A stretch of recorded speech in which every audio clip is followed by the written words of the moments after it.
vous avez voyagé en avion assis à la fenêtre où vous pouvez voir le moteur, vous vous êtes probablement demandé ce que sont et à quoi servent ces ailettes sur le moteur. Ils s'appellent Nozzle Strikes ou Nozzle Chains. L'effet des frappes est énorme. Il minimise la possibilité de décrochage et réduit la distance de décollage et d'atterrissage jusqu'à 6%, ce qui est beaucoup. Mais comment ça fonctionne? Qu'est-ce que la vitesse de décrochage?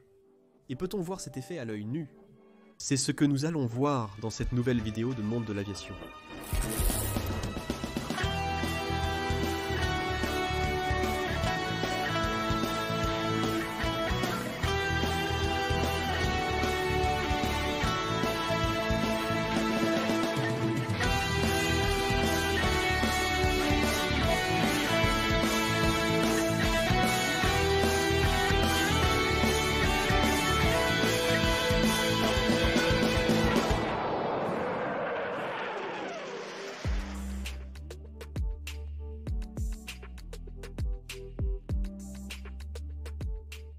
Pratiquement tous les jets commerciaux modernes ont ce système, certains d'un seul côté, d'autres des deux côtés de la nacelle du moteur, comme c'est le cas du McDonnell Douglas MD-11 et du C-17 Cloudmaster III, et dans des modèles plus récents comme les Airbus A320 Neo et l'Airbus A3500-10000.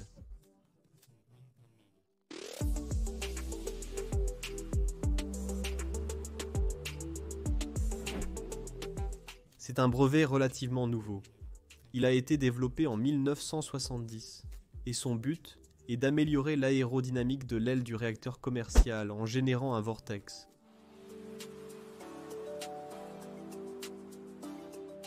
Après plusieurs essais en soufflerie avec un DC-10, il a été prouvé qu'il y avait une grande perte de portance lorsque les volets étaient utilisés avec les becs de bord d'attaque dans la configuration d'atterrissage.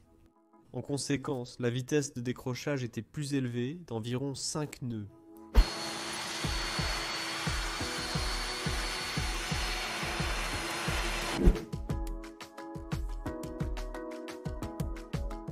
La perte de portance commençait dans les nacelles ou gondoles du moteur, qui en anglais serait nasale. Juste derrière celle-ci et devant les ailerons intérieurs commençait cette perte. Pour mieux visualiser le problème de ces zones de l'ensemble pylône moteur, des techniques de surveillance du flux aérodynamique ont été utilisées, qui ne sont rien de plus que l'injection de fumée colorée pour voir le flux d'air dans une soufflerie. Et il a été découvert que cet ensemble produisait effectivement des turbulences d'air qui détruisaient le flux normal devant le bord d'attaque de l'aile.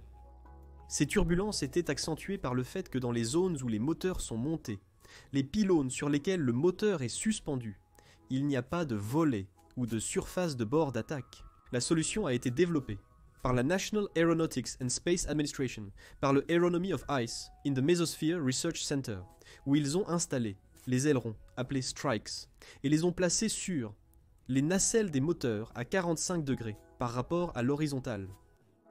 Les ailerons ont été affinés plus tard lors de tests de vol ultérieurs, mais ils montraient déjà une amélioration significative dès le départ. Ce qui a été réalisé était de générer des tourbillons suffisamment grands pour aider la couche limite à rester collée à la surface de l'aile.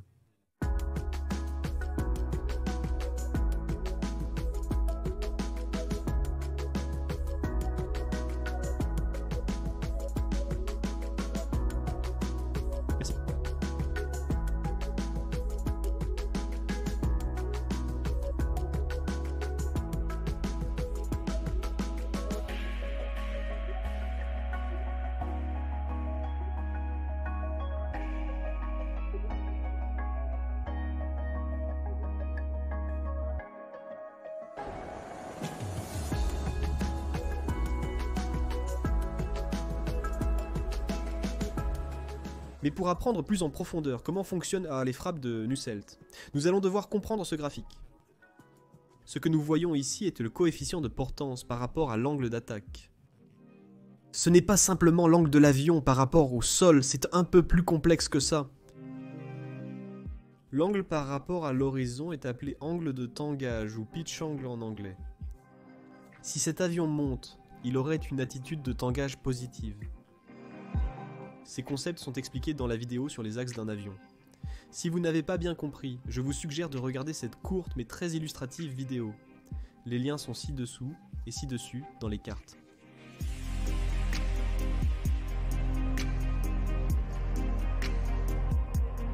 Mais ce n'est pas l'angle auquel les avions décollent. Si vous avez observé l'un d'eux décoller, vous remarquerez que son angle de tangage est grand, mais il ne monte pas là où le nez de l'avion pointe, ce qui donne une sensation de traîner dans l'air. Alors, la trajectoire qu'un avion a réellement est l'angle de retour, qui pourrait être traduit en français comme trajectoire de vol. On le voit aussi à l'atterrissage, où il a une attitude d'inclinaison positive, mais en réalité il est en train de descendre.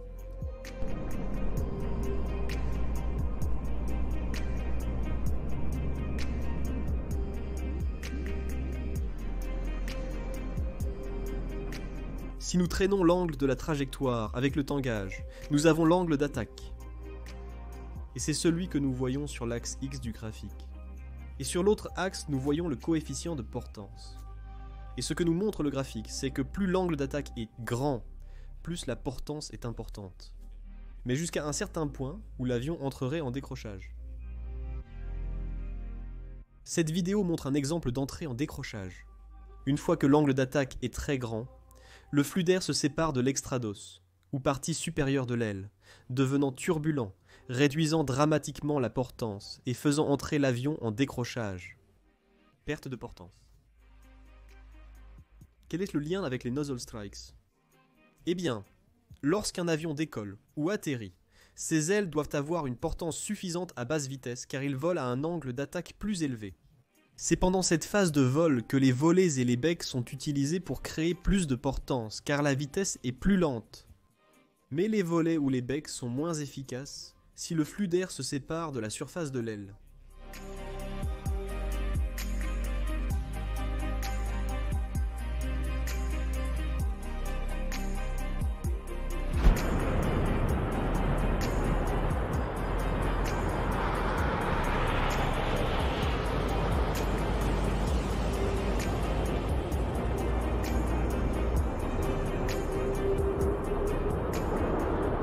La plupart des jets commerciaux ont leur moteur installé sous l'aile.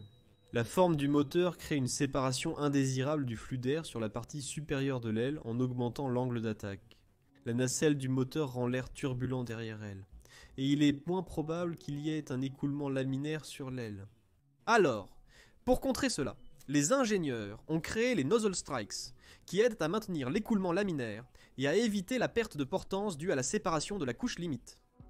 Les vortex passent au-dessus de l'aile, le 2 supplémentaire, forçant la couche limite à rester collée. Les vortex générés sont contre-rotatifs, et en plus d'aider la couche limite, ils créent un flux d'air vers le bas, par effet de downwash, sur la zone de l'aile qui n'a pas de slat, réduisant ainsi la possibilité d'entrer en décrochage.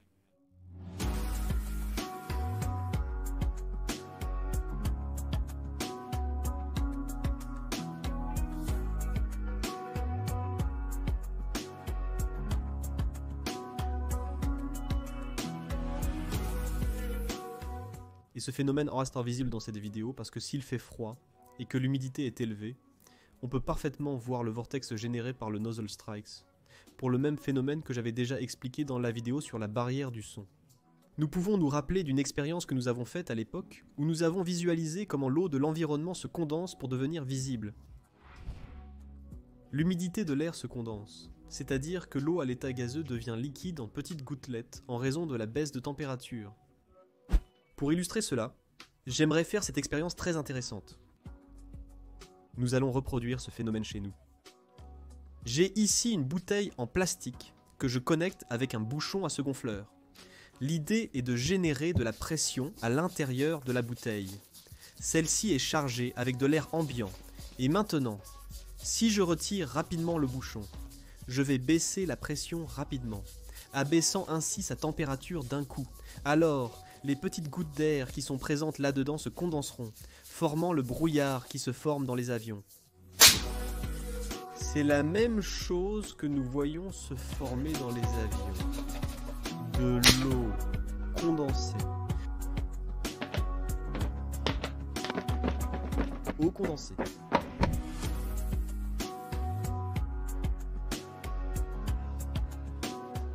J'espère que vous avez aimé cette explication que je n'ai pas beaucoup trouvée en espagnol, donc je voulais la faire. Merci à tous ceux qui aiment et partagent cette vidéo.